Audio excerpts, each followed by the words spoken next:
বিরুদ্ধে মিথ্যা প্রপাগান্ডা চালানো হচ্ছে। গতকালকে আমি আপনাদেরকে বলেছিলাম তারেক রহমান আসবেন শহীদ ওসমান হাদির কবর জিয়ারত করবার জন্য। আপনারা 12টার আগ পর্যন্ত কেউ এইখানে থাকবেন না। আপনারা সবাই কি আজিজ সুপার মার্কেটের সামনে দাঁড়িয়েছিলেন না? তারেক রহমানকে যদি কবর জিয়ারতের জন্য আমরা পুরো শাহবাগ খালি করে দেই, তাহলে আমাদের ভাই বোনদের যে ভর্তি পরীক্ষা সেটা আমরা আটকাবো কেন জানতে চাই। পরীক্ষা ছিল 3টায়।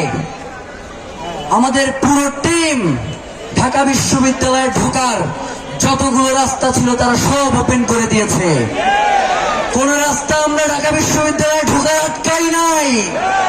এরপরেও যারা আমাদেরকে এর জন্য দায়ী করতে চান, আমরা মনে করি তো হাদি ইস্যু থেকে আপনারা ঘটনা অন্যদিকে প্রবাহিত করার চেষ্টা করছেন। আপনারা কোনোভাবেই চাচ্ছেন না হাদি হত্যার বিচার হোক। নয়তো একটা ন্যায্য দাবি নিয়ে এখানে উপস্থিত হয়েছে মানুষ, তারা রাস্তা ছেড়ে দিচ্ছে, একটা অ্যাম্বুলেন্সও আটকা পড়তেছে না। ভর্তি পরীক্ষার্থীরা উল্টো তারা ভর্তি পরীক্ষা দিয়ে এসে এখানে আজকে হাদি হত্যার বিচারের জন্য অবস্থান করতেছে। অথচ আপনারা সোশ্যাল মিডিয়ায় তথাকথিত সুশীলরা যে বয়ান তৈরি করছেন, এই বয়ানের মাধ্যমে আপনারা হাদিকে হত্যা করেছেন। সুতরাং কোন ধরনের প্রপাগান্ডা, কোন ধরনের মিথ্যা কথা দিয়ে হাদিকে নাই করে দেওয়া যাবে না। হাদি ছিল, হাদি আছে, হাদি থাকবে ইনশাআল্লাহ। প্রিয় ভাইয়েরা, এই যে এতগুলো মানুষ মাইকে যা বলতেছি, যা অনুরোধ করতেছি তাই শুনতেছে, এর থেকে শান্তিপূর্ণ প্রোগ্রাম বাংলাদেশে আরেকটা দেখান। নেতার পাশে দাঁড়ানোর জন্য মঞ্চ ভাঙ্গা পড়ে, নেতার পাশে দাঁড়ানোর জন্য জানাজা এবং দাফনে পরবর্তী কবর জিয়ারতেও ধাক্কা ধাক্কির কারণে নেতা পিছনে পড়ে যায়।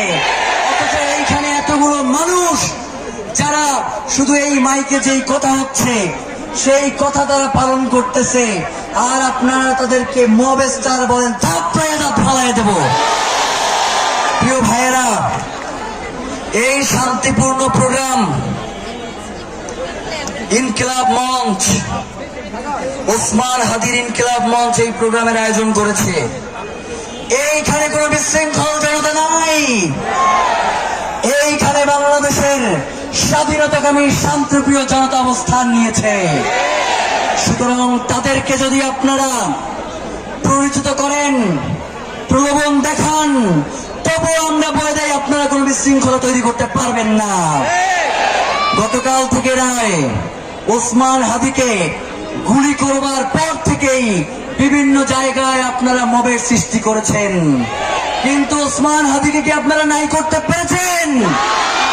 ওসমান হাদির হত্যার সাথে যারা জড়িত তাদের বিচার নিশ্চিত করা না পর্যন্ত এই জনতাকে কোনো ছল চাতুরি দিয়ে বোঝানো যাবে না।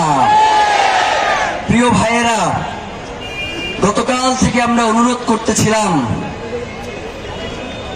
উপদেষ্টা যারা